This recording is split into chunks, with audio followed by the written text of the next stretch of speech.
সিলেটের হযরত শাহজালাল রহমতুল্লাহ আলাইহির মাজারের দানবাক্স দ্বিতীয়বারের মতো প্রকাশ্যে খুলে অর্থ গণনার কাজ শুরু হয়েছে।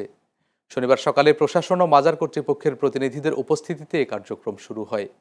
মাজারের আর্থিক ব্যবস্থাপনায় স্বচ্ছতা এবং জবাবদিহি নিশ্চিত করতে গঠিত উচ্চ পর্যায়ের কমিটি তত্ত্বাবধানে গণনা কার্যক্রম চলে।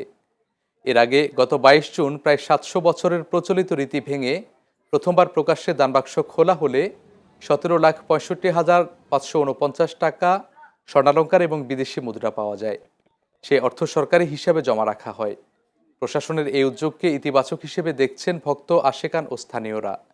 তবে তাদের প্রত্যাশা শুধু দানবাক্সের অর্থ নয়, মাজারে মানত হিসেবে আসা গরু, ছাগল সহ অন্যান্য সম্পদ এবং মাজারের সব আয় ব্যয়ের হিসাবও জনসমক্ষে আনা হবে। গণনা কার্যক্রমে সিলেট সিটি কর্পোরেশনের প্রশাসক, ভারপ্রাপ্ত জেলা প্রশাসক সহ প্রশাসনের ঊর্ধ্বতন কর্মকর্তারা উপস্থিত ছিলেন।